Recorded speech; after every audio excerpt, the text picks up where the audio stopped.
Hello, Namaskar. Good morning. The next part is important in the floriculture where floral arrangement.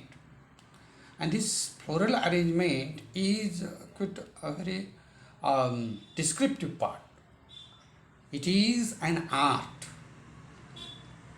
to select and organize the flowers and their foliage of the plants, and according to that elements, that is means flower and foliage, we have to be decorate, and that decoration is called as flower arrangement.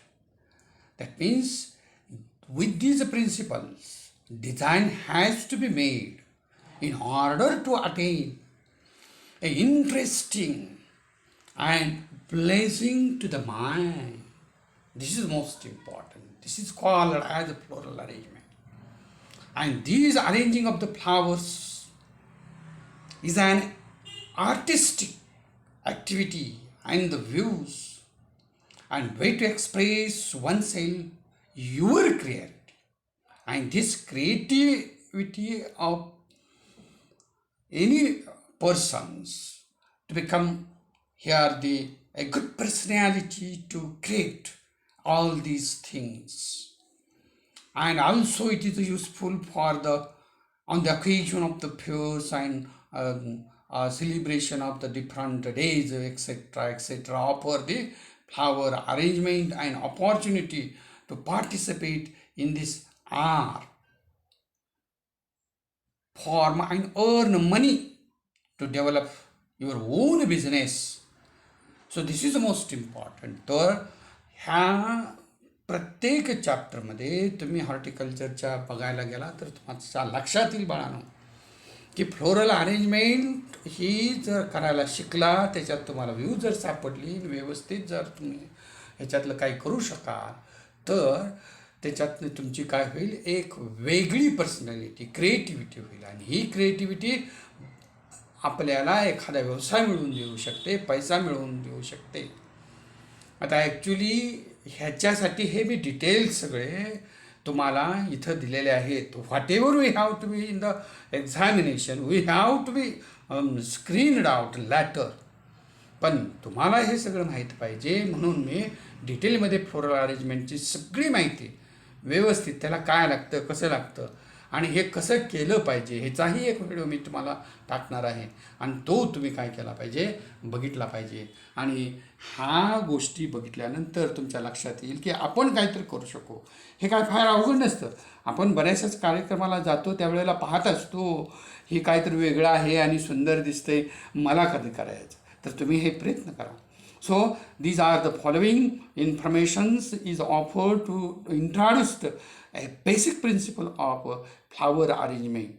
These are the instruments. Instruments कुठले कुठले लागतात हे आपल्याला easy बाजारामध्ये मिळतात. तर हेही तुम्ही काय करा, जमा करा. आणि हळूहळू नाही तुमच्याजवळ काय नसलं तरी सुद्धा काही गोष्टी ह्याच्यातले तुमच्या घरात असतात, त्या वापरून तुम्ही काय करू शकता, अरेंजमेंट करू शकता. काय प्रिन्सिपल आहे त्याचा फ्लोरल अरेंजमेंटचा, that is the cutting the flowers and foliage successful floral arrangement being with the fresh plant material. Fresh plant materials काय पाहिजे आपल्याला आवश्यक आहे. आणि हे फ्रेश प्लांट मटेरियल काय केलं पाहिजे, आपण वापरलं पाहिजे. They have been properly handled and prepared very well. Beauty and a good composition of an arrangement is not determined by cost and rarity of the plant material, what you have to be used, but by the way there is a selection. काय select केलं पाहिजे की नेमकं लोकांना काय आवडेल.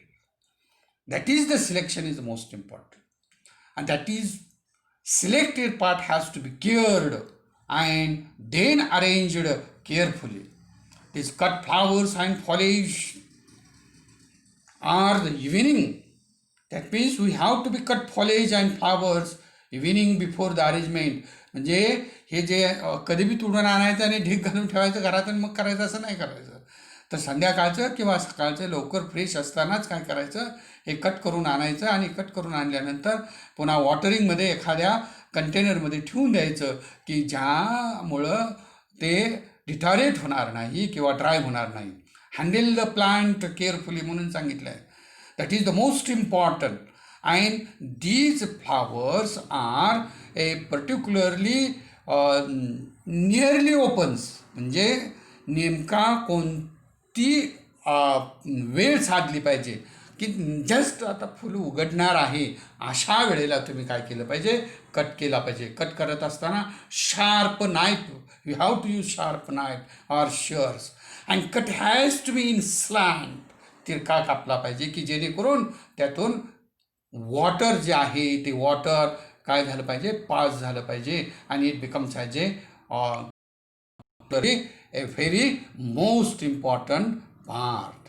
तर ह्या गोष्टी आपल्याला काय केल्या पाहिजेत, महत्त्वाच्या आहेत. त्या महत्त्वाच्या गोष्टी आपण शोधल्या पाहिजेत आणि तरच मग काय होत असतो,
आणि फ्लोरल अरेंजमेंटसाठी आपल्याला काय काय आवश्यकता असतात हेही लक्षात घ्या. कंटेनर्स पाहिजेत. हे वेगवेगळे पॉट्स दिसतात ना बाळांनो, हे पॉट्स हे वेगळे कंटेनर्स आहेत. असे कंटेनर्स वापरा किंवा whatever you have to want, तुम्हाला जे काही वापरायचं आहे ते वापरा. त्यासाठी वेगवेगळे ह्या पद्धती आहेत. काही गोष्टी इथं दिलेल्या आहेत, काही तुमच्या मनानं तुम्ही वापरा. आणि साधारणतः कंटेनर घेत असताना ती जी साईज बघितली पाहिजे, फ्लावरची साईज बघितली पाहिजे, कसे आहेत, शेप बघितला पाहिजे, त्या कंटेनरचा शेप बघितला पाहिजे. आणि हे सगळं मिळून ज्या वेळेला तुमच्या लक्षात येईल की हे बाबा पूर्णपणे चांगलं आहे, त्यावेळेला आणि एखादी गोष्ट अट्रॅक्टिव्ह दिसत असेल त्याच वेळेला काय करायचं, पुढं जायचं आणि मग लक्षात घ्यायचं की ह्याला काय आवश्यकता आहे. What are the holders and pin points are essential. हे मी काही होल्डर्स आणि पिन पॉईंट्स तुम्हाला दाखवलेले आहेत. बाजारात ह्याचे भरपूर प्रकार मिळत असतात. भिंतीवर लावायचे असतील, इतर ठिकाणी लावायचे असतील, मॅरेज पार्टीच्या वेळेला लावायचे असतील, सगळं काही विकत मिळत असतं. ह्या गोष्टी तुम्ही काय केल्या पाहिजेत, हळूहळू तुमच्याकडं आल्या पाहिजेत. ह्या होल्डर्स जे असतात, ह्या होल्डर्स काय असतात की आपल्याला फ्लावर्सची अरेंजमेंट करत असताना फ्लावर चांगल्या पद्धतीने फिक्स करत असतात. आणि it has to also maintain the styles of arrangement, their placement, a particular place of the plant material and used to be that particular container. These pinpoints also important for the stacking of different types of the stems and structures as a pins within the pins. So these holders pinpoint are the most often used for the line and line mass arrangement in low balls and shallow containers. म्हणजे कशामध्ये हे वापरायचं आहे ही लक्षात घ्या. Floral foams बाजारात मिळत असतात. खाली मी दाखवलेले आहेत वेगवेगळे फोम्स, कशा पद्धतीने फोम्स वापरले पाहिजे. फोम्स हे पाणी ॲब्सॉर्ब करून ठेवत असतात आणि फ्रेश मटेरियल ठेवत असतात. पाण्यामध्ये सिट्रिक ॲसिड घाला किंवा शुगरी सोल्युशन घाला तर मग आणखी जास्त तुम्हाला त्याचा परिणाम पाहायला मिळेल. आता हे फ्लोरल फोम्स आहेत. हे floral foams wet floral foams such as brand holded floral foams which has to be one of the oasis. जसं वाळवंटात ओयासिस असतं तसं या फ्लावर अरेंजमेंटला फ्लावर्स ना हे काय असतात, पर्टिक्युलरली ओयासिस आहे. आणि कंटिन्युअस सप्लायमेंट वेटिंग म्हणजे वेट करून ठेवत असतं आणि त्यामुळं आपल्याला सगळे कट फ्लावर्स हे काय दिसत असतात, एकदम फ्रेश दिसत असतात. दिस इज द मोस्ट इम्पॉर्टंट. बघा हे खालच्या बाजूला तुम्हाला वेगवेगळ्या क्राफ्ट दुकानमधून मिळतात. तुम्ही तुम्हाला हवं त्या पद्धतीने करू शकता. हवं त्या पद्धतीनं तुम्ही वेगवेगळे ह्याचे स्लायसेस करू शकता. स्लायसेसला तुम्ही असे होल्स पाडू शकता. तुम्हाला ज्या पद्धतीनं हवं आहे arrangement whatever you have to be want. It is an artist design. कुठलीही गोष्ट एखादा आर्टिस्ट कलाकार कसा करू शकतो की दुसऱ्याला कसं चांगलं दिसेल, माझी गोष्ट दुसऱ्याला चांगली कशी दिसेल ह्याच्यासाठी धडपडत असतात आणि कला दाखवत असतात. तशीच तुम्हाला फ्लोरल अरेंजमेंटमध्ये या कला दाखवल्या पाहिजेत. Then we discuss about the floral arrangement of the styles. Different styles बघा, इथं वेगवेगळ्या स्टाईल्स आहेत. लाईन अरेंजमेंट असेल, लाईन मास अरेंजमेंट असेल किंवा मास अरेंजमेंट असेल, ह्या सगळ्या अरेंजमेंटमध्ये तुम्हाला वेगवेगळी डिझाईन करू शकता आणि त्यासाठी वेगवेगळ्या पद्धतीने दिल्या. आता एक उदाहरण घ्या इथं.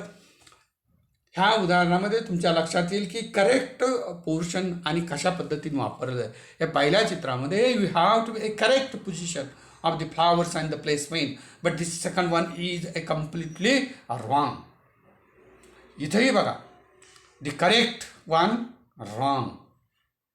इथं बघा, मास सिलेक्शन ज्या वेळेला असतं त्यावेळेला मोठी फ्लावर्स खाली आली पाहिजेत, छोटी फ्लावर्स वर गेली पाहिजेत.